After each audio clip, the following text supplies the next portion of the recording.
नमस्कार। अब मैले यहाँसँग प्लान गरे अनुसार यो रिसर्च मेथड्सको चाहिँ बारेमा तपाईहरुको केही क्वेसन छ भने त्यो क्वेसनलाई चाहिँ यहाँ राख्नु होला भनेर मैले भनेको थिएँ। त्यो अनुसार मलाई धेरै साथीहरूले क्वेसनहरु पठाउनु भएको छ।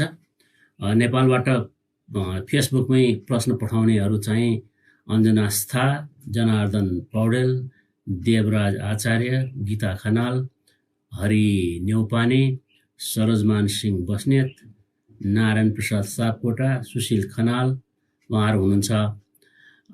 अनि त्यस्तै तपाईको चाहिँ मेसेन्जरमा मलाई क्वेसन पठाउने अस्ट्रेलिया निवासी दृष्टि सागर पुरा नामहरु छैन त्यहाँ। त्यस्तै युएसए बाट 3 जनाले पठाउनु भएको छ, रेखा, पवन र पिताम्बर। यो 16-17 जना मान्छेहरुको चाहिँ मैले क्वेसन रिसर्च मेथड्स अफ क्वेसनको जवाफ दिन खोजेको छु। मैले कसो क्वेसन के भनिन किनभने केही साथीहरुको क्वेसन चाहिँ उस्तै भएको हुनाले त्यसलाई मैले इन्टिग्रेट गरेको छु। त्यसैले आफ्नो क्वेसन तपाईहरुले आफैले यो मेरो क्वेसन हो भने थाहा पाइहाल्नुहुन्छ। नभए मैले क्वेसन पढ्दाखेरि मनमनमा भन्नु होला है। अब सुरु गरौँ है त। यो आशा छ तपाईहरु यो कोरोनाको बेलामा सेफ बस्नु भएको छ र आफ्नो पढाइलाई निरन्तरता दिनु भएको छ। मैले चाहिँ अब यहाँ आजलाई चाहिँ यहाँ प्रश्नहरु थुप्रै भएको हुनाले मैले थप प्रश्न लिन सक्ने अवस्था छैन। यदि मेरो फेसबुकमा अहिले जसले हेरिरहनु भएको छ उहाँलाई कुनै कुरा को थप प्रश्न सोध्न मन लाग्यो भने उहाँले त्यहाँ लेख्नु होला। फेरि अर्को पल्टमा आएपछि मैले त्यसलाई चाहिँ क्लियर गर्छु। सबभन्दा पहिलो प्रश्न चाहिँ मलाई कस्तो आएको छ तपाईको भन्दाखेरि चाहिँ मैले हिजो मेरो फेसबुकमा राखेको थिएँ मलाई के प्रश्न आएको छ म त्यसको जवाफ दिन्छु भनेर। अञ्जना जी देखि लिएर हाम्रो यो चाहिँ के अरे सुशील खनाल जी सम्मको नेपाली प्रश्नदाता र दृष्टिदेखि लिएर पिताम्बरसम्मका हाम्रा विदेशमा बस्ने नेपालीहरुको प्रश्न उहाँहरु जुन पठाउनु त्यसलाई म उहाँहरु सबैप्रति आभारी छु, धन्यवाद दिन चाहन्छु। अब एउटा पहिलो प्रश्न यो एमफिल र पीएचडी को लागि सुरुमा लेखिने अनुसन्धान प्रस्तावना कस्तो हुनुपर्छ भन्ने क्वेशन आएको छ। कति लामो हुनुपर्छ, के हाल्यो भने प्रपोजल बन्छ, अनि त्यही अनुसारको थेसिस हुने होला कि अब अलि अलमल छु भनेर एउटा मित्रले प्रश्न पठाउनु भएको छ। अब अनुसन्धान प्रस्तावनामा हाम्रो तपाईको जम्मा 3 वटा तपाईको चाहिँ हाम्रो 3 वटा छ च्याप्टर लेख्नुपर्छ तपाईले। 3 वटा च्याप्टर भनेको एउटा इन्ट्रोडक्सन च्याप्टर, एउटा तपाईको चाहिँ रिभ्यूको च्याप्टर, एउटा चाहिँ मेथोडोलोजीको च्याप्टर। त्यो 3टा च्याप्टर भएपछि तपाईको यो बन्छ प्रस्तावना बन्छ, अनुसन्धानको प्रस्तावना बन्छ है। त्यसले गर्दाखेरि चाहिँ तपाईको यो मैले के भन्छु भने त्यो 3टा च्याप्टर मध्ये जस्तो इन्ट्रोडक्सनमा के लेख्ने भन्दाखेरि पहिला तपाईले सुशील खनालजीले वेटिङ भन्नु भएको छ तर हामीले यहाँ सुरु गरिसक्यौं। धेरै साथीहरुले हेरिरहनु भएको पनि छ है, उहाँकोमा केही समस्या भएको हुन सक्छ। त्यसले गर्दाखेरि तपाईको चाहिँ यो इन्ट्रोडक्सन च्याप्टरमा चाहिँ के हुनुपर्छ त भन्दाखेरि पहिला तपाईको टाइटल लेख्नुहुन्छ नि। टाइटल भनेको तपाईको रिसर्च प्रब्लम हो। त्यो रिसर्च प्रब्लमलाई त व्याख्या गरिदिनु पर्यो नि। त्यो तपाईको थेसिस भने त भोलि गएर अर्काले पढ्ने हो हैन, तपाईको प्रपोजल भनेको त अर्कोले पढेर बुझ्ने हो। त्यसैले तपाईले के गर्नु भने त्यो टाइटलमा लेखिएको तपाईको जुन रिसर्चको टपिक छ त्यसलाई हामी रिसर्च प्रब्लम भन्छौं। त्यो रिसर्च प्रब्लमलाई व्याख्या गरिदिनु पर्यो। त्यो भनेको के हो, त्यो तपाईले किन तपाईले त्यो छान्नुभयो हैन, त्यो छान्दाखेरि तपाईले कसरी छान्नुभयो हैन, तपाईले किन त्यो चाहिँ तपाईको चाहिँ टपिक नै इटसेल्फ तपाईको चाहिँ छ बलियो छ भने तपाईलाई लाग्यो हैन, यावत कुरा छ नि त। त्यसले गर्दाखेरि त्यो कुरा सबै लेख्नुपर्छ। त्यो इन्ट्रोडक्सनमा लेख्ने कुरा त्यो हो के। त्यसले इन्ट्रोडक्सनमा पहिला हामी ब्याकग्राउन्ड भन्छौं। ब्याकग्राउन्ड भनेपछि तपाईको चाहिँ त्यो जुन समस्या तपाईले छान्नुभयो त्यसको बारेमा केही कुरा बताउनु पर्यो। त्यो समस्या किन भयो पछि आउँछ हामी त्यसमा हैन, समस्या किन भयो। त्यसैले पहिला अलिकति ब्याकग्राउन्ड लेख्नुहोस्। त्यसो ब्याकग्राउन्ड लेख्छौँ के भन्छ, र्यासनल लेख्नुहोस्। र्यासनल भनेको नेपालीमा हामी औचित्य भन्छौं। संसारमा 10औं लाख तपाईँको रिसर्च गर्ने मसलाहरू छन् नि, तपाईँलाई त्यही चाहिँ टपिक किन छान्न पर्यो भनेपछि कुनै त्यसको कारण त होला नि, त्यसको औचित्य पुष्टि गर्नु पर्यो होइन। नेपालको सन्दर्भमा भन्नु होला अथवा कहीँ तपाईँले रिसर्च गर्नुभएको छ त्यो देशको सन्दर्भमा भन्नु होला अथवा कमन पिपलको चाहिँ सन्दर्भमा भन्नु होला। यो रिसर्चबाट म यस्तो यस्तो किसिमको क्वेसनको एन्सर गर्छु, त्यो क्वेसनको एन्सरले पोलिसीमा यस्तो असर पार्छ होला अथवा यसमा तपाईँको प्र्याक्टिसमा यस्तो चाहिँ तपाईँको यसले तपाईँलाई के दिन्छ होला भन्दाखेरि सहयोग गर्छ होला अथवा कुनै एउटा थ्योरी बिल्ड गर्नलाई मद्दत गर्छ होला अथवा अहिले हाम्रो देशमा विद्यमान यो सेक्टरको, अब हामी एजुकेसनको मान्छे भयौँ, सोसल साइन्सको मान्छे भयौँ, सोसल सेक्टरमा देखिएको यो समस्यालाई समाधान गर्नेले मद्दत गर्छ भन्ने होला। त्यो भनेको ऱ्यासनल हो।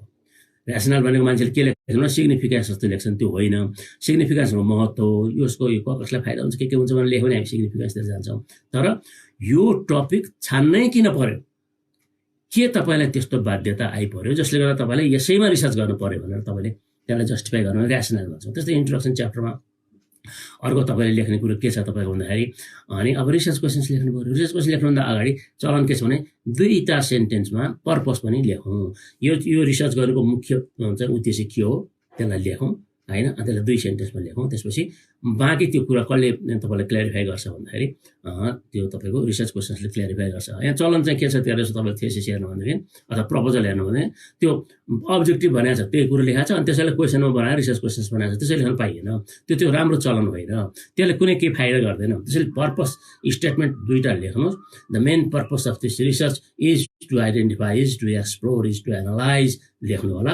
More over this also wants to भनेर फेरि अर्को एउटा सेन्टेन्स लेखिदिनु भने ब्युटिफुल्ली तपाईँको त्यो रिसर्च प्रब्लमसँग रिलेटेड तपाईँको के आयो तपाईँको भन्दाखेरि चाहिँ त्यो पर्पस आयो। अनि त्यसैलाई इन्डिकेट गरेर अब तपाईँको त्यो खास गरिकन तपाईँको त्यो रिसर्च प्रब्लमलाई लिएर तपाईँले रिसर्च क्वेसन लेख्नु पऱ्यो। रिसर्च क्वेसन भने के त?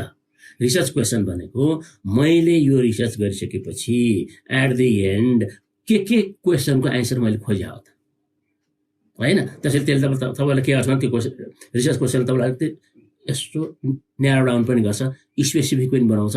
त्यतिमा मात्र तपाईँ कन्सन्ट्रेट हुनुहुन्छ, त्यही बाटोमा हिँड्नुहुन्छ। त्यसले रिसर्च क्वेसनले तपाईँलाई एउटा बाटो निर्धारण गर्छ। अब तपाईँको रिसर्च क्वेसन बनाउने धेरै तरिकाहरू छन्। आज म तरिकाको बारेमा कुरा गर्दिनँ। यो जुन क्वेसन आयो यहाँ के हुनुपर्छ मात्रै भने हुनाले त्यस तरिकाको बारेमा फेरि भनौँ न, थुप्रै कुराहरू छन्। मेरो भिजुअल लाइब्रेरी भनेर मैले क्रिएट पनि गरेको छु, त्यो पनि हेर्दै जानु होला। अनि तपाईँको चाहिँ फेसबुकमै अझै पनि अब 2015देखि नै मैले सुरु गरेँ हो।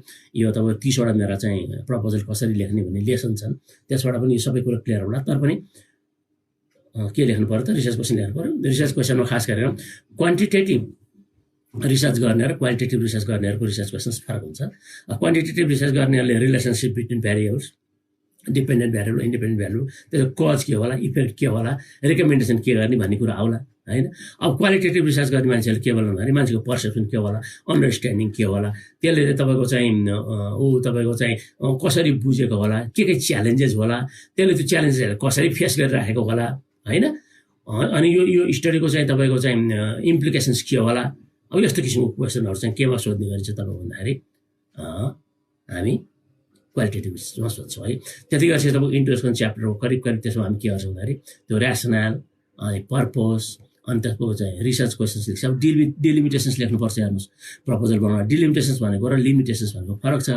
लिमिटेसन्स भनेको चाहिँ तपाईँको रिसर्चमा विशेष परिस्थितिवश कामै गर्न नसक्ने अवस्था चाहिँ लिमिटेसन हो होइन। जस्तो फर इक्जाम्पल भनौँ, उदाहरणको लागि मलाई चाहिँ तपाईँको चाहिँ अहिले यो जेठ महिना हो, जेठ महिनामा मलाई चाहिँ फिल्डको वर्क गर्नु छ। अनि मेरो चाहिँ तपाईँको फिल्ड चाहिँ तपाईँको कतार होइन पऱ्यो भने अथवा त्यहाँको मलाई स्टेट गर्न मन लाग्यो भने अब फिल्डमा गएर काम गर्न सक्ने अवस्था रहन्छ कि रहँदैन।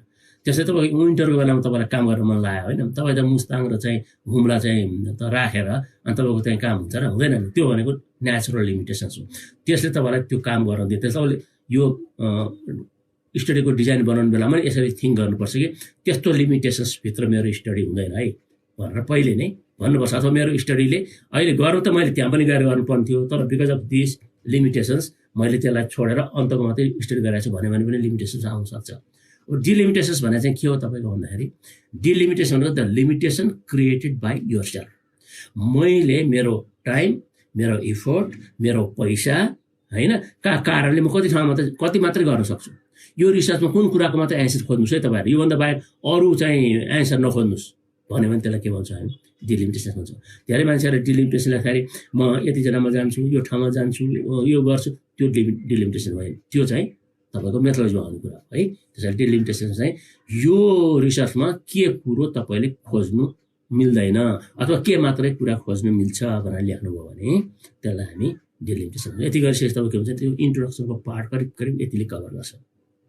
दोस्रो पार्ट चाहिँ लिटरेचर रिभ्यू हो। अब यहाँ धेरै जसो तपाईँको चाहिँ यो विश्वविद्यालयको हो, तपाईँको हामीले हेऱ्यौँ भनेदेखि यो स्ट्रक्चर हेऱ्यो भने first chapter introduction, second chapter review नगरिकन त इन्ट्रोडक्सन पनि लेख्न सकिँदैन, अझ रिभ्यू नगरिकन त टाइटल पनि लेख्न सकिँदैन। रिभ्यू गरेर अनुसन्धानमा के तपाईँको ग्याप छ, रिसर्चको ग्याप के छ, त्यो रिसर्चको ग्याप आइडेन्टिफाई गरिसकेपछि पो त तपाईँको चाहिँ अनि त्यो ग्यापलाई लिएर टक्क लगाएर हामीले प्रब्लम बनाउने हो त। त्यसकारण लिटरेचर रिभ्यू पहिलो आवश्यकता हो। भलै हामी सेकेन्ड च्याप्टरमा लेख्छौँ। लिटरेचर रिभ्यू कसरी गर्ने, यहाँ लिटरेचर रिभ्यूको अरू क्वेसन पनि आएको छ, म पछाडि पनि आउँला। लिटरेचर रिभ्यूमा गर्ने कुरो चाहिँ बेसिकली 4वटा हामी रिभ्यू गर्छौँ।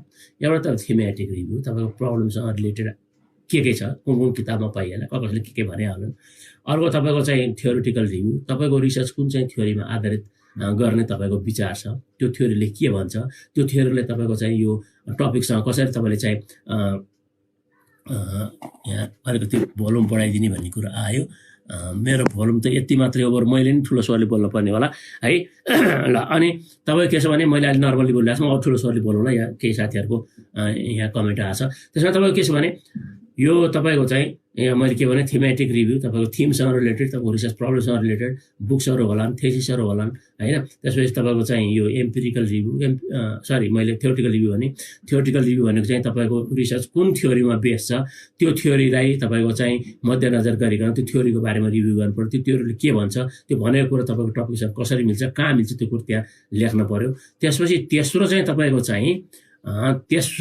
तपाईँको अब या मोस्ट प्रोबेबली तपाईँको मेरो अब एक्सटर्नल छैन है, यो माइक्रोफोन भएन, त्यसले गर्दा धेरै साथीहरूलाई सुन्न गाह्रो भएको भन्ने कुरो आयो यहाँ। अब आजलाई टोलरेट गरौँ है त। म फेरि त्यसो टेक्नोलोजिकल्ली साउन्ड मान्छे पनि होइन। म अझै ठुलो स्वर, मेरो आफ्नो चाहिँ ठुलो स्वर गर्नु खोज्छु। मेरो यहाँको यो आइप्याडको भोल्युमले हो कि भनेर आइप्याडको भोल्युम मैले म्याक्सिमम राखेको छु है। त्यसले गर्दाखेरि योभन्दा माथि जान सकिने अवस्था रहेन होइन।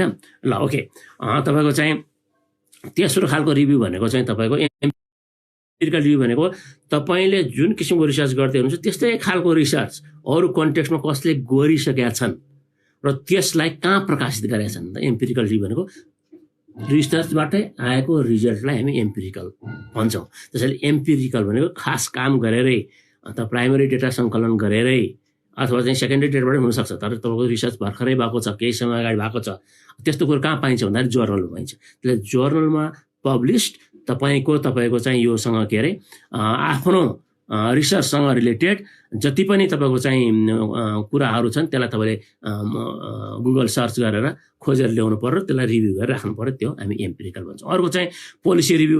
अब कुनै पनि रिसर्चले पोलिसीमा इम्प्लिकेसन्स पार्छ होइन। तपाईँले एजुकेसन कुरा गर्नु एजुकेसन पोलिसीमा रिसर्च पार्ला, म्यानेजमेन्ट गर्नु त्यसको पोलिसीमा रिसर्च पार्ला, लिगल कुरा गर्नु त्यसको पोलिसीमा रिसर्च पार्ला, अब तपाईँको नेचरल साइन्सको गर्नु भने त्यसको चाहिँ पोलिसीमा रिसर्च पार्ला। त्यो पोलिसी नेसनल पनि हुनसक्छन्, इन्टरनेसनल पनि हुनसक्छन्, सुप्रा नेसनल पनि हुनसक्छन्। सुप्रा नेसनल भनेको यो युनिसेफ तपाईँको चाहिँ जस्ता चाहिँ संस्थाले गर्ने कामहरू भए। त्यसैले हामीले चाहिँ त्यो पोलिसीहरू चाहिँ त्यहाँबाट हामीले के गर्नु पर्यो भन्दाखेरि रिभ्यू गर्नु पर्यो, त्यो पोलिसीलाई ल्याउनु पर्यो। नेसनल पोलिसी के छ, त्यसमा इन्टरनेसनल पोलिसी के छ होइन, अनि तपाईँको चाहिँ यो सुप्रा नेसनलको पोलिसी के छ भन्थ्यो। अनि 4 प्रकारको हामी रिभ्यू गर्छौँ। त्यो रिभ्यू चाहिँ हामी कहाँ राख्छौँ भन्दाखेरि लिटरेचर रिभ्यू रेटेड लिटरेचरमा राख्छौँ। अनि प्रपोजल लेख्ने बेलामा तेस्रो खण्ड भनेको मेथोडोलोजी हो। त्यसको पनि तल अरू क्वेसन आएको छ, त्यहाँ फेरि म व्याख्या गरौँला। मेथोडोलोजीभित्र 2टा पार्ट हुन्छ, एउटा मेथड, एउटा ओलोजी। मेथड भनेको तपाईँको चाहिँ टेक्निकल भयो, तपाईँको टुल के हुने, कस कहाँ जाने, तपाईँको चाहिँ क्वेसनर गर्ने कि तपाईँको चाहिँ इन्टरभ्यू गर्ने कि कोसँग गर्ने भन्ने कुराहरू होइन। टुल्स भयो, रेस्पोन्डेन्ट भयो अथवा स्याम्पल भयो, क्वान्टिटेटिभ रिसर्चमा कुरा गर्नु छ भनेदेखि त्यस्तै तपाईँको चाहिँ मेथोडोलोजीमा हामी चाहिँ कुरा गर्ने हो भनेदेखि चाहिँ तपाईँको अर्को तपाईँको चाहिँ के छ भन्दाखेरि चाहिँ मेथोडोलोजीमा जाने बेलामा चाहिँ हामीले विचार गर्नुपर्ने चाहिँ अब त्यो डेटा एनालिसिस कलेक्सनै कसरी गर्ने, कसरी जाने, कसरी एप्रोच गर्ने, के कुरा सोध्ने, अनि त्यो कन्टेक्स्ट कसरी चाहिँ तपाईँको सिर्जना गर्ने होइन, त्यो कन्टेक्स्टलाई चाहिँ तपाईँको रिसर्चसँग कसरी ट्याली गर्ने, होइन त्यो रेस्पोन्डेन्टसँग तपाईँको फ्रेन्डसिप कसरी बढाउने, ऱ्यापोर्टिङ कसरी गर्ने, क्वेसन सोद्धाखेरि कतिपल्ट जाने, क्वान्टिटेटिभ हो भने 1-2 पल्ट गए पुग्ला, क्वालिटेटिभ हो भने तपाईँको चाहिँ तपाईँको धेरैपल्ट गइरहनु पर्ने अवस्था आउँछ। त्यसले गर्दाखेरि तपाईँ के हुन्छ भन्दाखेरि यो चाहिँ त्यो डेटा कलेक्सन प्रोसेसमा आउँछ। अनि डेटा एनालिसिस चाहिँ तपाईँले आफूले कलेक्सन गरेर ल्याएको इन्फर्मेसन क्वालिटेटिभ रिसर्चको हिसाब गर्नु भने, डेटा क्वान्टिटेटिभ हिसाब गर्नु भने त्यसलाई के गर्ने, एसपीएसएसमा राखेर जाने हो कि कुनै नयाँ सफ्टवेयर युज गरेर जाने हो कि त्यसलाई एनालिसिस कसरी गर्ने हो। त्यो एनालिसिस गर्दाखेरि तपाईँले चाहिँ त्यो तपाईँको एनालिसिसको मोडालिटी के हुने हो, होइन, तपाईँले के चाहिँ टुल युज गर्ने हो, स्ट्याटिस्टिकल टुल क्वान्टिटेटिभमा होला, क्वालिटेटिभमा पनि तपाईँको अहिले त धेरै सफ्टवेयर पाइन्छ क्वालिटेटिभ डेटा एनालिसिस गर्ने, त्यो टुल युज गर्ने हो कि अथवा सिम्पली तपाईँले चाहिँ इन्टरप्रेट मात्रै गरेर जाने हो कि, होइन, यी कुराहरू त्यहाँ आउनु पऱ्यो, होइन। त्यस्तै तपाईँको हामी रिसर्च डिजाइनका कुराहरू गर्छौँ। रिसर्च डिजाइनको कुराहरू गर्दाखेरि चाहिँ तपाईँको के हुन्छ, तपाईँको प्याराडाइम के हो, तपाईँ पोजिटिभिस्ट हो कि, तपाईँ पोस्ट पोजिटिभिस्ट हो कि, तपाईँ क्रिटिकल एनालिस्ट हो कि, क्रिटिकलिजम तपाईँले अपनाउनु भएको छ कि, तपाईँ प्र्याग्मेटिस्ट हो कि, तपाईँ रियालिस्ट हो कि, होइन, तपाईँ चाहिँ मोडर्निस्ट हो कि, पोस्ट मोडर्निस्ट हो कि, तपाईँ फेमिनिस्ट हो कि, होइन, तपाईँ कुन आधारमा तपाईँले चाहिँ त्यो चाहिँ रिसर्चको चाहिँ तपाईँ एनालिसिस गर्नुहुन्छ, त्यो कुरो लेख्नुपर्छ क्या त्यो रिसर्च डिजाइनमा, प्याराडाइम पहिला, होइन। अनि अघि मैले भने मेथडमा त कुरा गर्ने, मेथोडोलोजी कुरा गर्दाखेरि ओलोजीको कुरा गरेको छु। त्यो ओलोजीको कुराभित्र जाँदाखेरि तपाईँले फेरि बेसिकल्ली तपाईँको चाहिँ 3टा कुरो सके 4 कुरो। त्यो 4 भनेको फिलोसफीका पार्ट हुन्। फिलोसफिकल पर्सपेक्टिभ भनेको त्यही हो। त्यो भनेको के हो तपाईँको भन्दाखेरि तपाईँको अन्टोलोजी, तपाईँले यो संसारलाई हेर्ने दृष्टिकोण के हो, जसलाई हामी थ्योरी अफ रियालिटी भन्छौँ। सिंगल रियालिटी हो भने तपाईँ पोजिटिभिस्टतिर जानुभयो, मल्टिपल रियालिटी हो भने तपाईँ इन्टरप्रेटिभिस्टतिर जानुभयो, होइन। तपाईँको रियालिटी के हो। त्यस्तै तपाईँको दोस्रोमा तपाईँ जानुहुन्छ तपाईँको एपिस्टेमोलोजी, नलेजको सोर्स के हो, नलेज कहाँबाट प्राप्त गर्न सकिन्छ, होइन। त्यो नलेज भनेकै मेरो हिसाबले के हो, त्यहाँ बजारमा बाहिर चाहिँ टिपेर ल्याऊ, त्यसलाई एनालिसिस गरेर यो नलेज भन्नुहुन्छ भनेदेखि तपाईँ के हुनुभयो भन्दाखेरि पोजिटिभिस्ट हुनुभयो अथवा पोस्ट पोजिटिभिस्ट हुन सक्नुहुन्छ होला, होइन। नलेज त अहिले कहाँ भन्न सकिन्छ र, प्रत्येक मान्छेको आफ्नो नलेज हुन्छ, सोर्स अफ नलेज त विभिन्न मान्छेहरू हुन सक्छन्, त्यहाँबाट ल्याउने भन्नुहुन्छ होला। अनि यस्तो कुराहरू चाहिँ हामी एपिस्टेमोलोजीमा कुरा गर्छौँ, होइन। अर्को हामी एक्जियोलोजी अफ भ्यालु, होइन। यदि तपाईँको रिसर्चमा अरू मान्छेको कुनै पनि महत्त्व छैन, डेटाले जे भन्छ त्यही मात्रै ठिक हो भन्नु हो भने तपाईँको रिसर्च भ्यालु फ्री हो। भ्यालु फ्री भने त्यो भ्यालु छैन, फ्री भनेको मतलब के हो भने तपाईँको रिसर्चले ह्युमन भ्यालुलाई मतलब दिएन भने त्यो पोजिटिभिस्टतिर गयो। अब म क्वालिटेटिभ रिसर्च गर्छु भने मेरो त प्रत्येक इन्फर्मेन्टको भ्यालु छ नि, उसको चाहिँ उसको कल्चर छ, उसको तपाईँको कन्टेक्स्ट छ, उसको चाहिँ बाँच्ने आधार छ, उसको एक्सपिरियन्स छ, उसको नलेज छ, त्यो भ्यालुलाई पनि ल्याउँछु मेरो रिसर्चमा, मेरो एनालिसिसमा ल्याउँछु। त्यस कारण चाहिँ मेरो रिसर्च के हुन्छ भने भ्यालु ल्याएर हुन्छ। त्यसले तपाईँले यस्तो कुराहरू चाहिँ हामी केमा गर्छौँ भने यो मेथोडोलोजीमा गर्छौँ, होइन। मेथोडोलोजीमा अब हामीले तल गर्ने हो भने तपाईँको क्वान्टिटेटिभ रिसर्च भयो भने तपाईँको चाहिँ रिलायबिलिटी कसरी निकाल्ने, भ्यालिडिटी कसरी निकाल्ने त्यो पनि लेख्नु पऱ्यो। न त तपाईँको रिसर्चलाई कसरी रिलायबल मान्ने, कसरी भ्यालिड मान्ने, तपाईँको स्याम्पलिङ बायस छ कि, त्यो स्याम्पलिङमा तपाईँले चाहिँ कसरी तपाईँले साइन्टिफिक किसिमले स्याम्पलिङ गर्नुहुन्छ, ऱ्यान्डम स्याम्पलिङ कसरी गर्नुहुन्छ, त्यो सबै कुरो डिटेलली हामी कहाँ लेख्छौँ भन्दाखेरि मेथोडोलोजीमा लेख्छौँ। अब क्वालिटेटिभ रिसर्च हो भनेदेखि त हामी स्याम्पलिङको कुरो गर्दैनौँ, गर्छौँ गर्न त त्यसलाई हामी इन्फर्मेन्ट बनाउला स्याम्पल नभनिकन, तर त्यो चाहिँ तपाईँको थोरै हुन्छ। अझ थोरै भए पनि त्यो सानो चाहिँ तपाईँको चाहिँ व्यक्तिहरूमा गएको र 4-5वटा चाहिँ व्यक्तिमा 5-7वटा मान्छेहरूसँग गरेको रिसर्चको आधारमा तपाईँको रिसर्चलाई कसरी तपाईँको चाहिँ बनाउने त तपाईँको क्रेडिबल बनाउने भन्दाखेरि तपाईँको त्यही मेथोडोलोजीमा लेख्नुपर्ने ठाउँ के छ भन्दाखेरि तपाईँको त्यसका क्वालिटी स्ट्यान्डर्ड हुन्छन्। त्यो पनि अहिले पछि फेरि अरू क्वेसन पनि यसमा गाँसिएको छ, म अलिकति व्याख्या त्यहाँ गरौँला। क्रेडिबिलिटीका कुराहरू आउला, ट्रान्सफरेबिलिटीका कुराहरू आउला, होइन। तपाईँको चाहिँ अथेन्टिसिटीका कुराहरू आउलान्, होइन। तपाईँको जर्नलाइजेबिलिटीको कुरा पनि आउलान्। क्वालिटेटिभ रिसर्चमा हामी नेचुरल जर्नलाइजेसन गर्न सक्छौँ कि, अनि त्यो पनि जाउँला। अरू जर्नलाइजेसन हामी गर्न सक्दैनौँ। त्यसले यावत यस्ता कुराहरू मिसाएर लेखिएपछि त्यो मेथोडोलोजी च्याप्टर हुन्छ। त्यसले तपाईँ के हुन्छ भने त्यो पहिला इन्ट्रोडक्सन च्याप्टर, त्यसपछि लिटरेचर रिभ्यू अनि मेथोडोलोजी, 3टा च्याप्टर मिलाएर प्रपोजल बन्छ। कति लामो भन्ने कुरो चाहिँ डिपेन्ड्स तपाईँको चाहिँ प्रोफेसर कस्तो पर्छ भने कति लामो खोज्छ, तर सकेसम्म चाहिँ प्रपोजल चाहिँ तपाईँको यति नै भन्ने छैन, होइन। अलिकति प्लेन ब्रिफ, सकेसम्म चाहिँ थोरैमा धेरै कुरो बताउनु भयो भने तपाईँले गर्न सक्नुहुन्छ।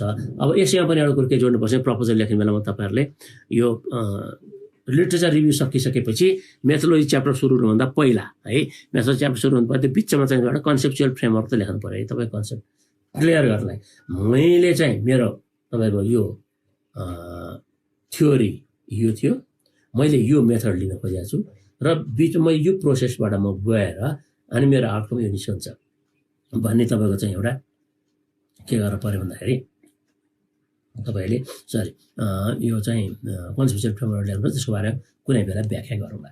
अर्को क्वेसन छ, अरू क्वेसन चाहिँ कस्तो आयो तपाईँको भन्दाखेरि उहाँले क्वेसनै सोध्नुभयो, 3टा क्वेसन उहाँले राख्नु भएको छ। मोस्ट प्रोभाबली उहाँको यो क्वेसन चाहिँ रिसर्च क्वेसन हुनुपर्छ। मैले अर्थात् उहाँले जस्तो फर इक्जाम्पल उहाँले के लेख्नु भन्दाखेरि what are the influences of globalisation higher education, अनि तपाईँको चाहिँ what reformations are needed in higher education, what the influence of globalisation of higher education, यस्तो खालको क्वेसन उहाँले लेख्नु भएको छ। त्यो क्वेसन चाहिँ खास गरिकन रिसर्च मेथडसँग रिलेटेड क्वेसन्स चाहिँ होइनन्। त्यसले गर्दाखेरि चाहिँ यो के हो तपाईँको भन्दाखेरि यो भनेको चाहिँ तपाईँको रिसर्च क्वेसन्स हुन सक्छन्। तपाईँको यो सबैले के इन्डिकेट गर्छ भन्दाखेरि चाहिँ तपाईँ हायर एजुकेसनमा रिसर्च गर्दै हुनुहुन्छ भन्ने कुरो इन्डिकेट गर्छ। र त्यो हायर एजुकेसनमा चाहिँ तपाईँको चाहिँ रिसर्च गर्ने मान्छेले यो ग्लोबलाइजेसन र हायर एजुकेसनको बारेमा लिट्रेचरहरू खोजेर चाहिँ हामी अगाडि बढ्नुपर्छ भन्ने सङ्केत यसले गर्यो। त्यस कारण उहाँलाई म के अनुरोध गर्छु भने हायर एजुकेसनसँग रिलेटेड जति पनि अहिलेका मोडर्न तपाईँको लिट्रेचरहरू पाइन्छन्, थुप्रै पाइन्छन्, त्यहाँ तपाईँ पस्नु होला र यो हायर एजुकेसनको चाहिँ इस्युज, हायर एजुकेसनका च्यालेन्जेस इन मोडर्न कन्टेक्स्ट भनेर खोज्नुभयो भने यो पाइन्छ। त्यसैले यो चाहिँ तपाईँको अहिले यो क्वेसनको एन्सर चाहिँ मैले दिने होइन नि, यो त लिट्रेचरले दिने क्वेसनको एन्सर हो र तपाईँले रिसर्च गरेर आएको तपाईँको जति पनि इन्फर्मेसन छ त्यसलाई त्योसँग ब्लेन्ड गरेर लिट्रेचरसँग ब्लेन्ड गरेर भन्ने कुरा हो। त्यसैले उहाँको चाहिँ क्वेसनलाई मैले योभन्दा बढी अहिले न्याय गर्न सक्दिनँ। अर्को एउटा क्वेसन छ तपाईँको चाहिँ what are the potential biases of qualitative research and how can we address it. Very good question है। अब तपाईँको खास गरिकन क्वालिटेटिभ रिसर्च त खास गरेर हाम्रो सब्जेक्टिभ कुरामा बढी भर पर्छ, तपाईँको व्याख्यामा भर पर्ने कुरा हो होइन। त्यस कारण चाहिँ बायस त थुप्रै हुन सक्लान्। अब बायस त कति प्रकारबाट हुन सक्ला, नकदो डिजाइनमा बायस पनि हुन सक्ला, तपाईँको आफ्नो रिसर्चरको बायस हुन सक्ला, तपाईँको चाहिँ के छ भन्दाखेरि त्यो रेस्पोन्डेन्टको बायस हुनसक्छ होइन, तपाईँको टुल्सकै बायस हुनसक्छ। त्यसैले बायस चाहिँ धेरै हुनसक्छ। तर पनि होइन तपाईँको अब हामीले उसमा जाने हो भने तपाईँ क्वान्टिटेटिभ रिसर्चमा जाने हो भने त बेग्लै कुरो थियो। यहाँ क्वेसन क्वालिटेटिभको आयो। क्वान्टिटेटिभ रिसर्चमा चाहिँ रिलायबिलिटी भ्यालिडिटीको एस्टाब्लिस गरिदिइसकेपछि तपाईँको बायसेसलाई त्यसले मिनिमाइज गर्छ। अब यो क्वालिटेटिभ रिसर्चमा पनि त्यस्तै प्रकारका कुराहरू छन् है। अघि मैले भनेको छु क्वालिटी स्ट्यान्डर्ड त्यसमा आउँला। त्यसमा चाहिँ अब यो बायसहरू हटाउनुको लागि हामीले डिजाइन गर्दा राम्रोसँग गर्न सक्नु पर्यो। हाम्रो क्वेसनको एन्सर कोसँग छ त्यही मान्छे त पक्रिनु पर्यो नि। अब तपाईँको क्वेसनको एन्सर मसँग छ, तपाईँ अर्कोसँग गएर इन्टरभ्यू लिइरहनु भएको छ भनेपछि त त्यहाँनिर पनि त अलिकति तपाईँको यो हाम्रो बायसनेस आउन सक्छ। त्यसैले सेलेक्सन अफ द इन्फर्मेन्ट चाहिँ सबभन्दा ठुलो कुरा हो है। अर्को तपाईँको चाहिँ हामीले हेर्ने हो भनेदेखि चाहिँ अब इन्टरभ्युअरको बायस हुनसक्छ। हामी खास गरिकन क्वालिटेटिभ रिसर्चमा इन्टरभ्यू लिन्छौँ होइन, हाम्रो इन्टरभ्यू मेजर ठुलो मेन टुल हो होइन। अब इन्टरभ्यू लिने बेलामा तपाईँले क्वेसन सोध्ने बेलामा यसरी सोधिदिनु भयो कि होइन। अब लिडिङ क्वेसन र प्रोबिङ क्वेसन भन्ने हुन्छ नि होइन। तपाईँले क्वेसन सोध्ने बेला यसरी क्वेसन सोधिदिनु भयो कि जसरी भयो नि मेरो क्वेसनको एन्सर आइहालोस् भनेर तपाईँले चाहिँ एउटा हिन्ट सहितको चाहिँ क्वेसन सोध्नु भने त्यसलाई हामी लिडिङ क्वेसन भन्छौँ। त्यस्तो लिडिङ क्वेसन तपाईँको चाहिँ सोधेर गरिएको इन्टरभ्यूमा चाहिँ बायसनेस हुन्छ है। त्यसमा त्यस्तो गर्न पाइएन। त्यसैले इन्टरभ्यूको चाहिँ पुरै क्वेसन बनाएर जाने होइन नि यो तपाईँको क्वालिटेटिभ रिसर्चमा, इन्टरभ्यू गाइडलाइन मात्रै बनाएर जाने हो। अनि एउटा क्वेसन तपाईँले सोद्धाखेरि उसबाट आएको जवाफलाई लिएर फेरि प्रोबिङ गर्ने हो। अघि लिडिङ भने अहिले प्रोबिङ। लिडिङ गर्नुभयो भने तपाईँ बायस भित्र पर्नु हो, बायसनेस भयो। तपाईँको प्रोबिङ गर्नुभयो भने बायसनेस भयो। उसकै आइडिया खोतल्दै गन्थन जाने, कुरा गर्दै जाने, बिचमा क्वेसन सोध्दै जाने, उसकै आइडिया तान्दै जानेलाई हामी के भन्छौँ भन्दाखेरि हामी यो इन्टरभ्यू गर्ने तरिका भन्छौँ। त्यसो भयो भने तपाईँ के हुन्छ भने त्यहाँ चाहिँ तपाईँको बायसनेस कम हुन्छ। एउटा कुरो त्यो। अर्को चाहिँ तपाईँको बायसनेसलाई चाहिँ कम गर्नका लागि अथवा मेरो रिसर्चमा बायसनेस छैन भनेर भन्नको लागि त केमा जानु पऱ्यो भन्दाखेरि तपाईँको 2-3टा कुरामा जानु। एउटा त तपाईँको चाहिँ तपाईँले ल्याएको इन्फर्मेसनलाई ठिक डेस्क्रिप्सन, कसैले रिच डेस्क्रिप्सन पनि भन्छन् है। त्यसैले ठिक डेस्क्रिप्सन रिच डेस्क्रिप्सनमा जाने हो। त्यो ठिक डेस्क्रिप्सन रिच डेस्क्रिप्सनमा जाने भनेको चाहिँ तपाईँले ल्याएको इन्फर्मेसनलाई सकेसम्म धेरै लिट्रेचरको आधारमा, सकेसम्म धेरै अनुभवको आधारमा, सकेसम्म चाहिँ तपाईँको त्यो इन्फर्मेन्ट्सहरू ल्याएको कुरालाई तपाईँको चाहिँ तपाईँको इन्डिभिजुअल रूपमै गर्ने होइन। तपाईँको चाहिँ लिट्रेचर जोड्दै जाने, थ्योरी जोड्दै जाने, तपाईँको प्रिन्सिपल्सहरू सबै जोड्दै जाने, सिद्धान्तहरू जोड्दै जाने, त्यसलाई व्याख्या गर्दै जानुभयो भने बल्ल चाहिँ के छ तपाईँको भन्दाखेरि त्यसले के गर्छ तपाईँको चाहिँ बायसनेसलाई कम गराउँछ। एक। अर्को बायसनेसलाई कम गराउनको लागि तपाईँ केमा जानुपर्छ भन्दाखेरि तपाईँको यो क्वालिटी स्ट्यान्डर्डमा जानुपर्छ। अघि मैले पहिलो क्वेसन सोध्ने प्रश्नदाताको भनेको छु क्वालिटी स्ट्यान्डर्डमा जानुपर्छ। त्यो क्वालिटी स्ट्यान्डर्ड भने चाहिँ के हो भनेको तपाईँको धेरै हुन्छ, क्रेडिबिलिटी हुन्छ होइन, तपाईँको रेप्लिकेबिलिटी, ट्रान्सफरेबिलिटी, डिपेन्डेबिलिटी, मैले अघि पनि नामहरू ल्याएको छु होइन। तपाईँको चाहिँ अब कन्फिडेन्सियालिटी होला, अथेन्टिसिटी होला, अब यो पनि छुट्टै यसको थुप्रै संसार छ। त्यसैले तपाईँ त्यो गुगल सर्चमा गएर कुनै पनि क्वालिटेटिभ रिसर्चमा जानुभयो भने पनि बुकमा जानुभयो भने हुन्छ। क्वालिटी स्ट्यान्डर्ड भन्ने च्याप्टर प्रायः सबै तपाईँको चाहिँ रिसर्चको चाहिँ क्वालिटेटिभ रिसर्च किताबमा पाइन्छ। तपाईँ यी कुराहरू पाउँछ। जस्तो मैले एउटा दुईवटा एक्जाम्पल तपाईँ भन्छु। क्रेडिबिलिटी भने चाहिँ कस्तो हो तपाईँ भन्दाखेरि तपाईँले मसँग चाहिँ इन्टरभ्यू लिनुभयो अनि तपाईँले चाहिँ त्यो इन्टरभ्यूलाई लिएर तपाईँको चाहिँ एक्सप्लानेसन गर्नुभयो। अनि त्यो एक्सप्लानेसन चाहिँ नि मैले हेर्दाखेरि चाहिँ अथवा मैले बुझ्दाखेरि चाहिँ त्यो मेरै कुरो तपाईँले लेख्नुभयो भन्ने कुरो त्यहाँनिर मैले फिल गरेँ भने तपाईँ क्रेडिबिलिटी हुन्छ। होइन ए मसँग त इन्टरभ्यू लिएर गएको थिएँ, मैले यस्तो कुरो गरेको थिएँ, ल उसले त यस्तो कुरो लेख्छ, उहाँले त यस्तो कुरो लेखिदिनु भएछ भन्यो भने यु लुज क्रेडिबिलिटी भनेपछि बायसनेस त्यहाँ देख्यो। तपाईँले आफ्नो खुसीले लेख्नुभयो, मेरो कुरा भन्दा नि तपाईँ आफ्नो कुरो हाल्नुभयो भने तपाईँले क्रेडिबिलिटी लुज गर्नुभयो। त्यस कारण तपाईँको चाहिँ बायसनेस हटाउनेको उपायहरू चाहिँ के हो तपाईँको भन्दाखेरि चाहिँ यो क्रेडिबिलिटीमा तपाईँले विचार गर्ने कुरा हो। त्यसैले यस्ता प्रकारका कुराहरू छन् होइन। अब तपाईँले जुन प्रकारको चाहिँ यो ट्रान्सफरेबिलिटी भन्ने कुरा छ, जस्तो तपाईँले डिटेलमा तपाईँले चाहिँ इन्फर्मेन्टको कुरा ल्याउनु भयो, कन्टेक्स्ट ल्याउनु भयो, थ्योरी जोड्नु भयो, लिटरेचर जोड्नु भयो, व्याख्या गर्नुभयो भने त्यसै गरी त्यो रिसर्च अरू कन्टेक्स्टमा पनि गर्न सकिन्छ भने चाहिँ रेप्लिकेबिलिटी भयो। होइन भने तपाईँ कहीँनिर चुक्नु भएको छ, तपाईँले कहीँनिर बायसनेस क्रिएट गर्नुभएको छ। त्यस कारण तपाईँको रिसर्च तपाईँलाई मात्रै काम लाग्नु अन्त काम लाग्दैन भन्ने कुरो बुझिन्छ। त्यसमा त जनरलाइजेबल हुनुपर्छ भने जरुरी होइन, तर तपाईँले सेट गरेको प्याटर्न, तपाईँले एडप्ट गरेको मेथोडोलोजी, तपाईँका चाहिँ डिजाइनलाई त्यस्तै तरिकाले अर्को ठाउँमा पनि रेप्लिकेट गर्न सकिन्छ कि सकिँदैन भन्नको लागि तपाईँको रिसर्च रिलायबल हुनु पर्यो होइन। त्यस कारण त्यसमा अघि मैले भनेको थिक डिस्क्रिप्सन ल्याउने हो होइन, रिच डिस्क्रिप्सन ल्याउने हो, थ्योरी जोड्ने हो, एनालिसिस पनि थ्योरिटिकल एनालिसिस गर्ने हो होइन। त्यसपछि चाहिँ आयो। त्यसैले यस्ता कुराहरू छन्। यी कुराहरूमा तपाईँहरू अगाडि बढ्नु भयो भने बल्ल चाहिँ के हुन्छ तपाईँको भन्दाखेरि रिसर्चको बायसनेस घटाउन सकिन्छ। अर्को एउटा क्वेसन आएको छ, म बर्दियामा बसेको हुनाले थारू भाषा बुझ्छु र डगौरा थारू बोलिने यस क्षेत्रमा आधारित भएर डगौरा थारूको व्याकरण व्यवस्था हेर्छु भनेर सोचेर पढ्दैछु। अब यसलाई शिक्षासँग कसरी जोड्ने होला? ब्युटिफुल क्वेसन है। अब यसमा चाहिँ के छ भने मैले चाहिँ सल्लाह दिने कुरा त कसरी जोड्ने मात्रै भन्नुभयो।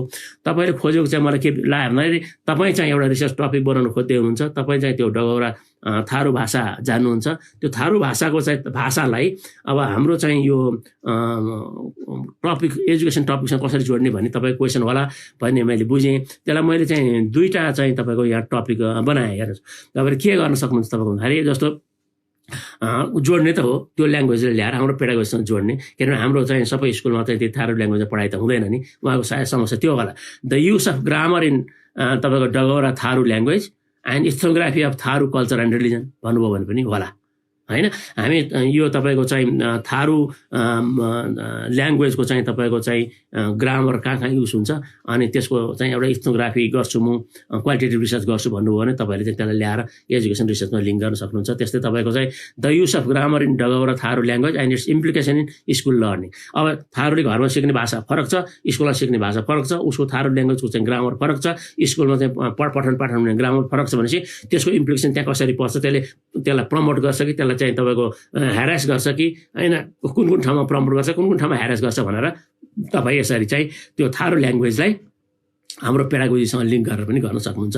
अथवा थारू ल्याङ्ग्वेजको मात्रै स्टडी हामी त्यसको चाहिँ इथोग्राफी मात्रै गरेर पनि गर्न सक्छौँ। त्यसैले म तपाईँलाई दुईवटा एक्जाम्पल तपाईँलाई चाहिँ मैले दिएँ है। अब अर्को क्वेसन छ तपाईँको के छ भन्दाखेरि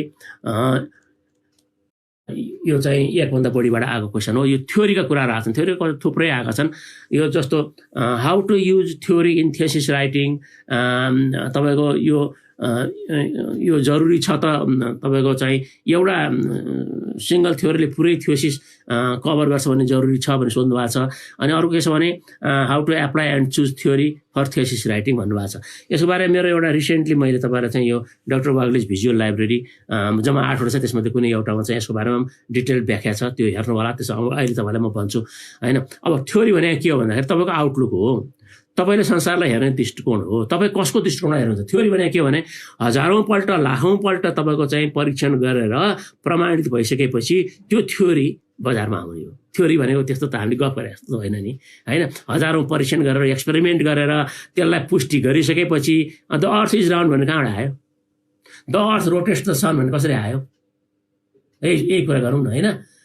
त्यस कारण त पहिला जमानामा द अर्थ वाज फ्ल्याट भन्ने कहाँबाट आयो? यस्तो अध्ययनबाट आएको।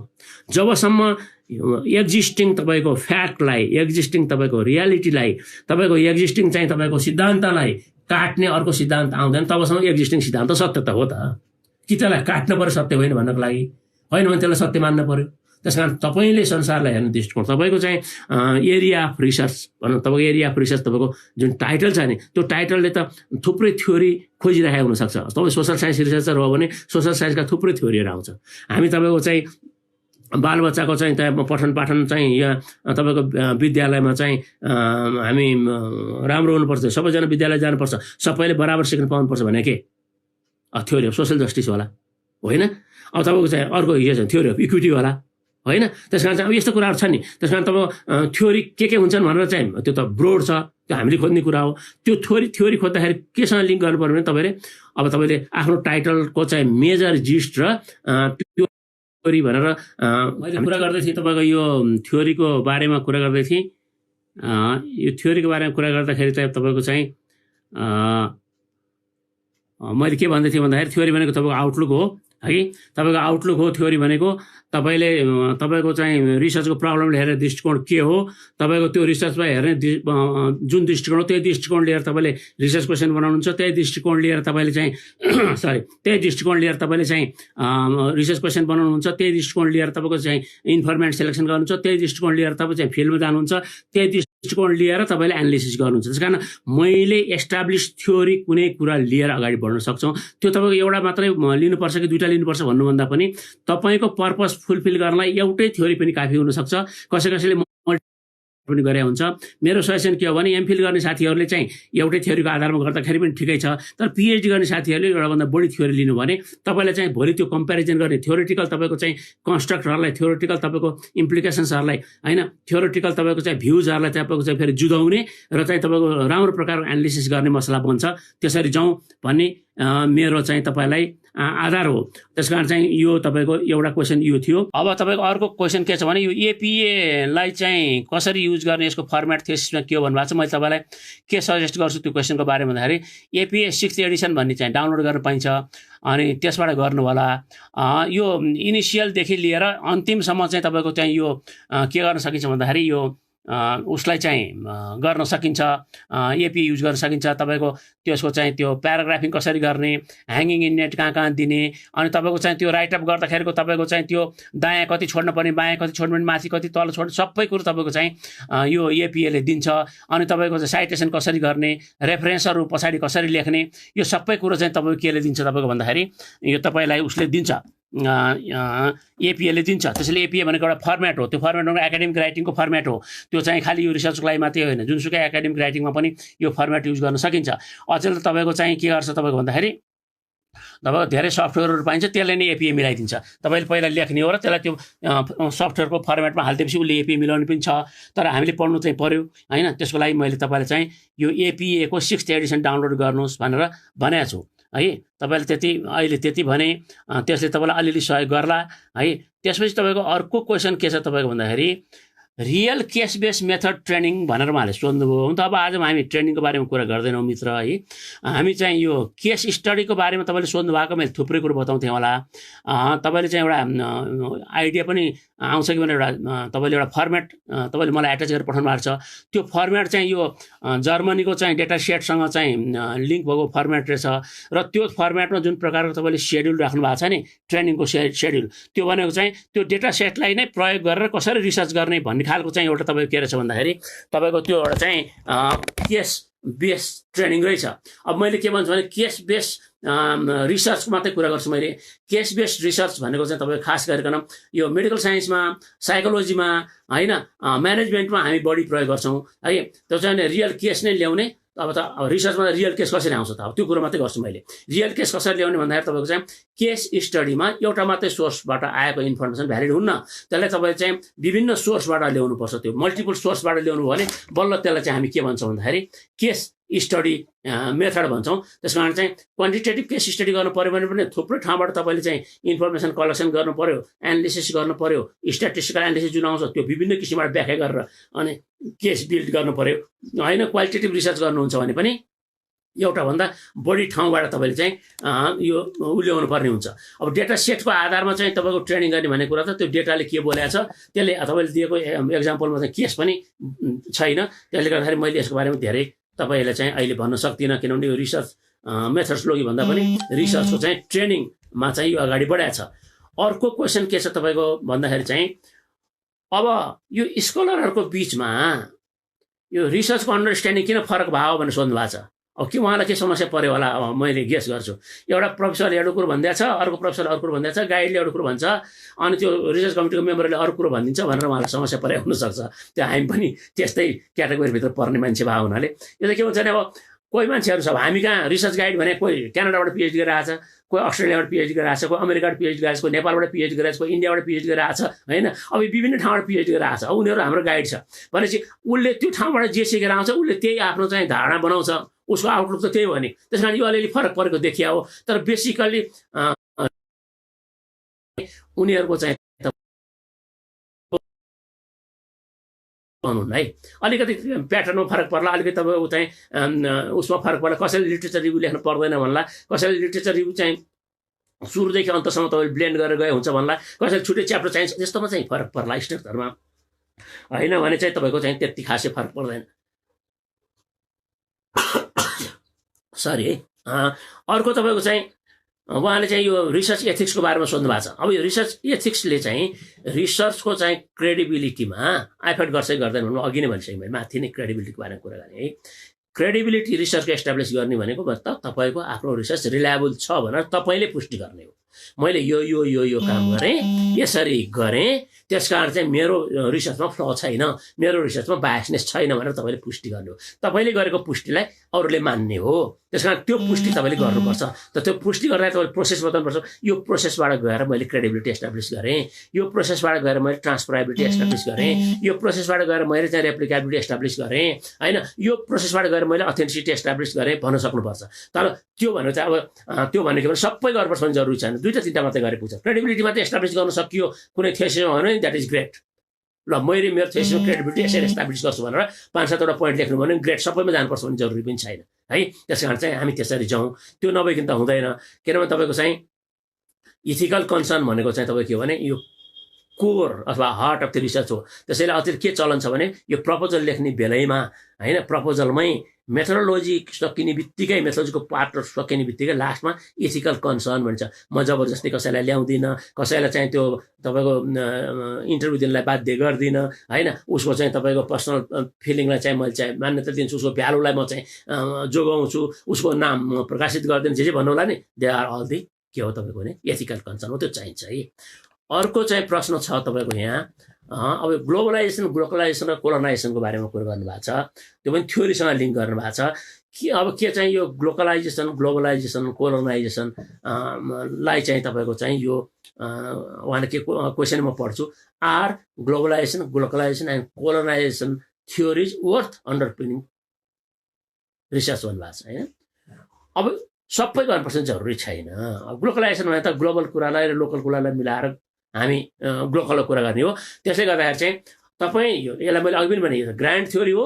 ग्रान्ड थ्योरी तपाईँले एउटा पक्रिनुपर्छ। त्यो ग्रान्ड थ्योरीका थुप्रै शाखा थ्योरीहरू हुन सक्छन् होइन।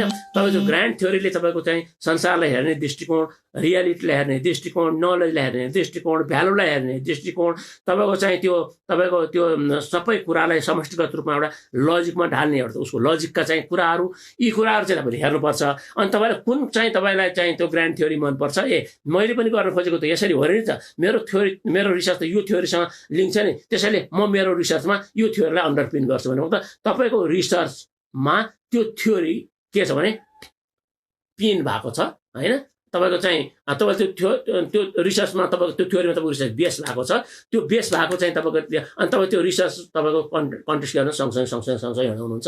अनि तपाईँको आउटलुक भनेको तपाईँको थ्योरीको आउटलुक हो। त्यो तपाईँको रिसर्चले के बोल्छ भने तपाईँले सेलेक्सन गरेको थ्योरीको आधारमा इन्टरप्रिटेसन गर्छ, मैले अघि पनि भनेको छु है।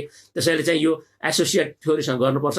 अब हामी तपाईँको पिएचडी गर्दाखेरि चाहिँ हामी अथवा एमफिलमा पनि लेख्ने चलन छ होइन। तपाईँ के लेख्नुहुन्छ भने थ्योरिटिकल फ्रेमवर्क बनाउनुहुन्छ नि, मैले कुन थ्योरी लिन खोजेको, किन यो थ्योरी लिन खोजेको, थ्योरीले के भन्छ, त्यो भनेको कुरो मेरो चाहिँ तपाईँको यो रिसर्च प्रब्लमसँग कहाँनिर मिट गर्छ र त्यसलाई गएर मैले कसरी तल लैजान्छु भन्ने कुरो त्यो एउटा फ्रेम बनाउनु भएछ, त्यसलाई थ्योरिटिकल फ्रेमवर्क भनिन्छ। मैले अघि नै भनिसकेँ, मेरो एउटा भिजुअल लाइब्रेरीमा यसको बारेमा मैले अलिकति लामो व्याख्या गरेको छु। अब अर्को क्वेसन आएको चाहिँ चारजनाले यो क्वेसन गर्नुभएको छ, टेक्नोलोजीको बिचमा के फरक छ भन्ने। मैले अघि अलिकति एकजना प्रपोजल लेख्नलाई प्रश्न सोध्ने मित्रकोमा त भनिसकेँ। मेथड र मेथोडोलोजीको बिचमा के फरक छ डिजाइनमा, अनि एकजना साथीले डिजाइन पनि त्यसमा जोड्नु भएको छ। मेथड, मेथोडोलोजी र डिजाइन भनेको के हो, त्यसको रिलेसनसिप के छ भन्नुभयो।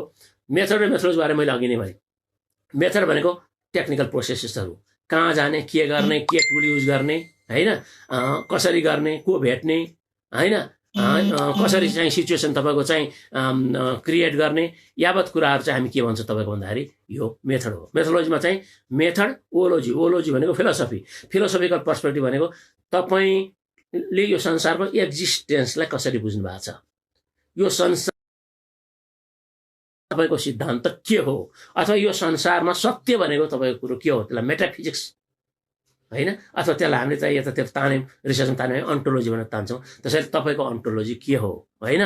त्यसैले मेरो रिसर्चमा यो सत्यतालाई हेर्ने दृष्टिकोण यो मात्रै हो कि यो यो यो यो यो हो, द्याट इज योर अन्टोलोजी। मेरो रिसर्चमा नलेजलाई बुझ्ने, नलेजलाई एक्सप्लेन गर्ने, नलेजलाई तान्ने, नलेज भनेकै के हो भनेर दिने सोर्स के हो, यो मात्रै हो कि यो यो यो यो यो हो। सिङ्गल सोर्स हो पोजिटिभिस्ट, मल्टिपल होइन।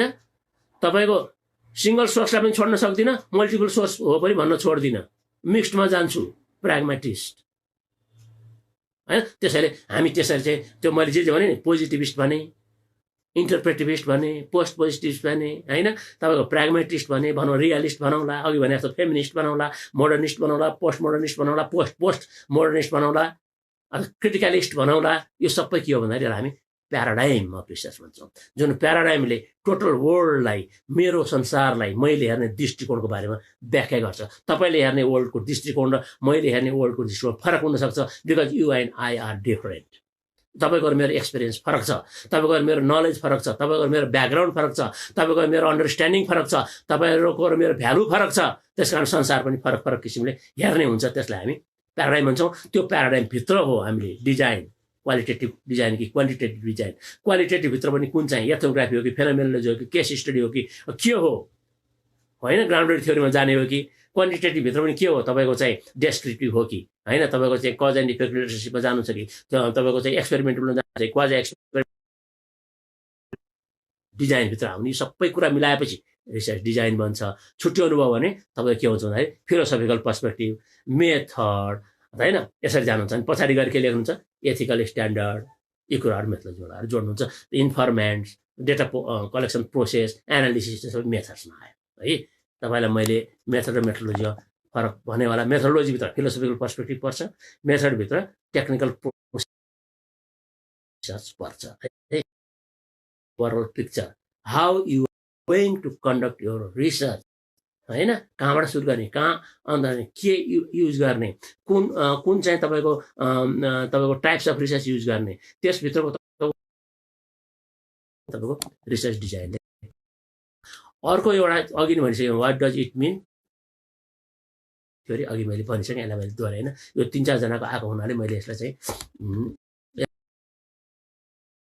अब अर्को एउटा क्वेसन आएको छ तपाईँको, यो चाहिँ लिटरेचर रिभ्यूको बारेमा एउटा क्वेसन आएको छ। यो what is the basic purpose of literature review, मैले अघि सुरुमा प्रपोजलको कुरा गर्दाखेरि भनेको छु, अनि उहाँले कन्भर्जेन्स र डाइभर्जेन्सको कुरा पनि गर्नुभएको छ। अब तपाईँ के भन्छ भने लिटरेचर रिभ्यू चाहिँ बेसिक पर्पस के हो भने, basic purpose of literature review भनेको एउटा तपाईँले आफूले आफ्नो स्टडीमा प्रयोग गर्न खोजेको थ्योरीलाई आइडेन्टिफाई गर्ने हो। नम्बर 1। नम्बर 2, तपाईले गर्ने रिसर्चसँग रिलेटेड कति धेरै सामग्रीहरू बजारमा छन् र तिनले के भनेका छन् त्यो खोजेर ल्याउने हो। त्यो खोजेर ल्याएपछि के पाइन्छ भन्दाखेरि पहिला त्यो खोजेर ल्याउने हो। त्यो खोजेर ल्याइसकेपछि त्यहाँ मलाई चाहिँ केमा रिसर्च गर्न मन लाग्यो भने जस्तो फर एक्जाम्पल भन्नुहोस् न, अहिले चाहिँ तपाईँको यो कोरोना भाइरसका कारणले गर्दाखेरि यो विद्यालयहरू विश्वविद्यालयहरू कसरी चलाउने होला, त्यसको पेडागोजी के होला भन्ने मलाई रिसर्च गर्न मन लाग्यो भने योभन्दा अगाडि कोरोना जस्तै खालका अरू भाइरसेसले पनि एफेक्ट गरेका बेलामा, अरू महामारीले एफेक्ट गरेको बेलामा विद्यालयले के गरेर क्लास चलाएछन् भने मैले खोज्नु पऱ्यो नि त। त्यो सबै खोजेर ल्याउँछु। त्यो ल्याइसकेपछि तिमीले यो कुरो भने यो कुरो भने यो कुरो भने, तर बेसिकली यो कुरो त गर्न सकेर रहन्छ नि त। अब मैले किन नगर्ने होइन? अहिले फेरि कोरोना लागेको छ, यस्तो महामारी फेरि पछि पनि आउला। त्यस कारण म चाहिँ यो रिसर्चमा छुटेका यी कुराहरू छन्, त्यसमध्ये यो कुरोहरू लिएर म रिसर्च अगाडि बढाउँछु भन्नुभयो भने त्यसको लागि main purpose of literature review त त्यही हो अझ है। त्यसै ल्याउनु पर्छ, त्यहाँ लिटरेचर रिभ्यू गर्नुपर्ने कारण त्यो हो। अर्को तपाईँको चाहिँ लिटरेचर रिभ्यूभित्र मैले अघि नै भनिसकेँ, हामी चारवटा कुरा हेर्छौँ। एउटा तपाईँको थिमसँग रिलेटेड, एउटा तपाईँको थ्योरीसँग रिलेटेड, एउटा तपाईँको चाहिँ तपाईँको रिसर्च जस्तै अरूले गरिसकेका छ रिसर्च, अहिले भने जस्तै जर्नल आर्टिकलबाट तपाईँले तान्नु एम्पिरिकल तपाईँको बेस्ट रिसर्चमा आधारित। अर्को तपाईँको के हुन्छ तपाईँको भन्दाखेरि चाहिँ पोलिसीसँग रिलेटेड, जस्तो एजुकेसन पोलिसी चाहियो नि मैले भनेको रिसर्च गर्नलाई त। मेरो देशले एजुकेसन पोलिसी कस्तो बनाएको छ होइन, पोस्ट कोभिड सिचुएसनको एजुकेसन पोलिसी कस्तो बन्दैछ, अस्ति आएको नीति तथा कार्यक्रममा आयो कि आएन होइन, अथवा शिक्षा मन्त्रालयले के गर्दैछ, यो कुराहरू आउला। अथवा पहिला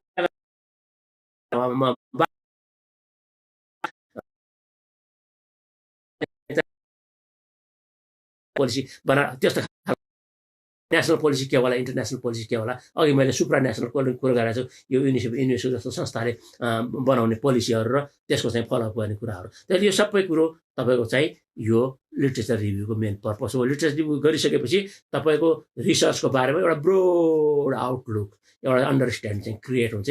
यो रिसर्च त यो संसारभित्र यो रिसर्च गर्न खोजिरहेको छ, यो रिसर्चले अब यसमा यो नलेज थप गर्दो रहेछ, त्यसले के गर्छ भन्दाखेरि तपाईँलाई नलेज दिन्छ। अब अर्को फेरि गयो, सुन्नु भएको छ है? ओके, छैन त है कि छ?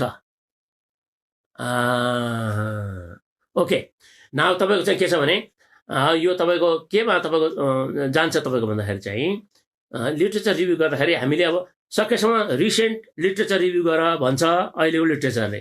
रिसेन्ट रिभ्यू भनेको कमसेकम 5 वर्षभन्दा पुरानो, अब लिटरेचर दिनका दिन तपाईँको चेन्ज भइरहेको छ, तपाईँको नलेज चेन्ज भइरहेको छ। पुरानो तपाईँको चाहिँ रिभ्यू गरेर त काम छैन, त्यसैले सकेसम्म 5 वर्षभित्रको चाहिँ लिटरेचर खोज, रिसेन्ट लिटरेचर रिभ्यू गर भन्छ। त्यतिभित्र तपाईँले जे आइडेन्टिफाई गर्नुहुन्छ, हामीले गर्ने रिसर्च त एकाडेमिक रिसर्च हो नि त।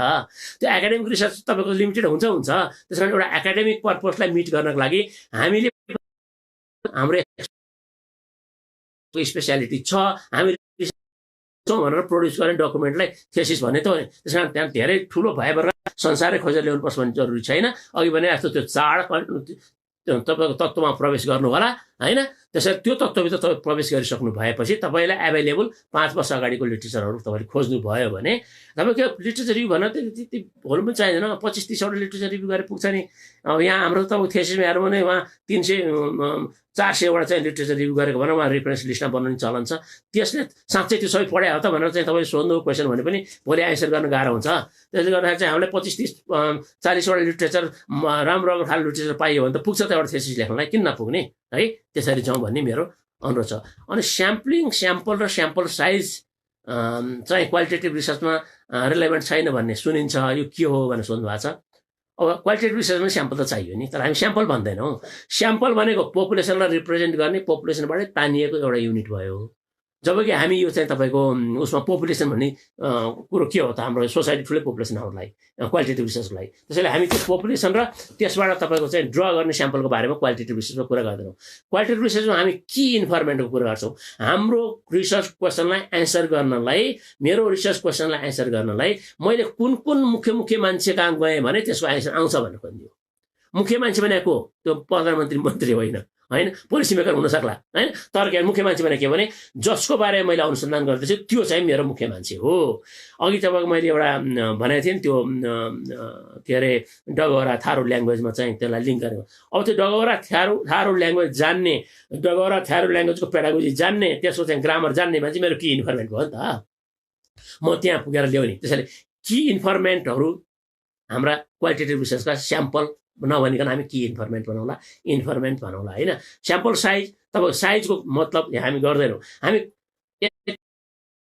त्यो डिटेलमा कुराकानी गरिसकेपछि त्यसको बारेमा जति पनि उत्खनन गर्नुपर्ने हो हामी त्यहीँ उत्खनन गर्छौँ।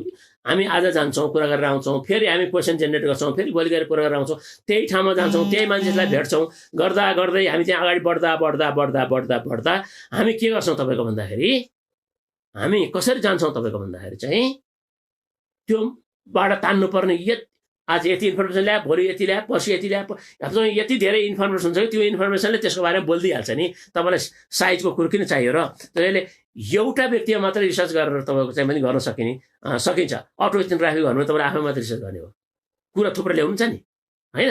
त्यस कारण तपाईँको त्यसलाई सपोर्ट गर्नलाई अरू तपाईँको इन्फर्मेन्टहरू तपाईँले फेरि कलेक्सन गर्न सक्नु, त्यसको पनि इन्फर्मेसन ल्याउन सक्नु। तर तपाईँको चाहिँ युनिट अफ एनालिसिस त यो सेल्फ पनि अटो इथनोग्राफीमा। त्यस्तै तपाईँको इथनोग्राफीमा 4-5 जना हुन सक्ला, 6-7, तर सिङ्गल डिजिटमा जानुहोस् है। धेरै धेरै सङ्ख्या लिनुभयो क्वालिटेटिभ रिसर्चमा भने त्यो इन्फर्मेसन यति धेरै आउँछ कि तपाईँलाई त्यसले पुर्छ भोलि। त्यसलाई हामी 4-5 हामी लिने हो होइन, थोरै मान्छे लिने, धेरै इन्फर्मेसन ल्याउने, डिग आउट गर्ने, त्यसभित्रै छिर्ने, इन्टरभ्यू पनि इन्डेप्थ लिने, सर्फेसियर होइन। त्यस कारण चाहिँ एउटा तपाईँ क्वालिटेटिभ रिसर्च गर्नलाई तपाईँको चाहिँ you go there, you come back, you go there, iterative process, reiterative process होइन। जानुहुन्छ आउनुहुन्छ आफू क्लियर नभएसम्म, आफ्नो रिसर्च क्वेसन नआउने बेला भएसम्म तपाईँ त्यहाँ धाइरहनुहुन्छ, उसँग तपाईँ कन्ट्याक्ट राखिरहनुहुन्छ, उसलाई मनाइरहनुहुन्छ, उसबाट इन्फर्मेसन लिइरहनुहुन्छ भनेपछि कति इन्फर्मेसन आउला? 5 महिना लाग्ला, 6 महिना लाग्ला होइन। अब एउटा थेसिस लेख्नलाई पनि कमसेकम 3 महिना त तपाईँको त्यस्तो प्रोसेस त जानु पऱ्यो नि, न त क्वालिटेटिभ रिसर्च कसरी गर्ने होइन। यो तपाईँको स्याम्पलिङसँग भयो। तपाईँले यो चाहिँ अर्को अचम्म क्वेसन सोध्दा एङ्ग्लोफोन कन्ट्रीको चाहिँ पोलिटिक्सले चाहिँ हाम्रो एकाडेमिक राइटिङमा फरक पारेछ भनेर सोध्नु भएको छ। अब मेरो पनि पर्सनल भ्यू भन्छु, यो खास गरिकन हामीले चाहिँ हाम्रो यो तपाईँको चाहिँ इस्टर्न फिलोसफीमा चाहिँ राम्रोसँग एउटा एस्टाब्लिस्ड रिगर गरेर रिसर्च गर्न हामी सक्छौँ भनेर हामीले चाहिँ हामीलाई चाहिँ एस्टाब्लिस गरिसकेको अवस्था चाहिँ अझै पनि छैन। तर हामी सक्छौँ। हामीले कतिपय रिसर्चमा त्यो इस्टर्न फिलोसफीलाई लिङ्क पनि गरेका छौँ होइन। कतिपय साथीहरू त्यसमा लाग्नु पनि भएको छ। यसलाई एस्टाब्लिस गरेर यसको बारेमा मान्छेले त्यसलाई ट्रस्ट गरिदिनेछ भने त्यो त्यसलाई ट्रस्ट गर्ने अवस्था नपुर्याएसम्म अहिले धेरै जस्तो 99% अभाव तपाईँको एजुकेसनल रिसर्च कहाँ तपाईँको गएर टाँसिया छ भन्दाखेरि यो वेस्टर्न फिलोसफी, वेस्टर्न मोडल, तपाईँको वेस्टर्न थिङ्किङ्सहरू गएर टाँसिया छ। तपाईँसँग म चाहिँ सहमत छु। अब अर्को एउटा क्वेसन छ, यो चाहिँ लास्ट क्वेसन मलाई आएको। उहाँलाई साह्रै गाह्रो परेछ। यो फिलोसफिकल जार्गन थुप्रै छन्, अब कसलाई कसरी बुझ्ने। अब उहाँले लेख्नु भएको छ अन्टोलोजिकल मिनिङ, एपिस्टेमोलोजिकल मिनिङ, ग्राउन्डेड। अब अन्टोलोजिकल एपिस्टेमोलोजिकल मिनिङ चाहिँ मैले अघि भनिसकेँ। ग्राउन्डेड थ्योरी भने चाहिँ के भने तपाईँ आफै रिसर्च गरेर एउटा थ्योरी निकाल्छु, मेरै रिसर्चमा थ्योरी ग्राउन्ड छ, अन्तको थ्योरीसँग चाहिँ म टाँसिएर जान्न, मेरै आउटलुक बजारमा ल्याउँछु भन्नुहुन्छ भने द्याट इज ग्राउन्डेड थ्योरी हो नि त होइन। त्यो पनि गर्छ नि।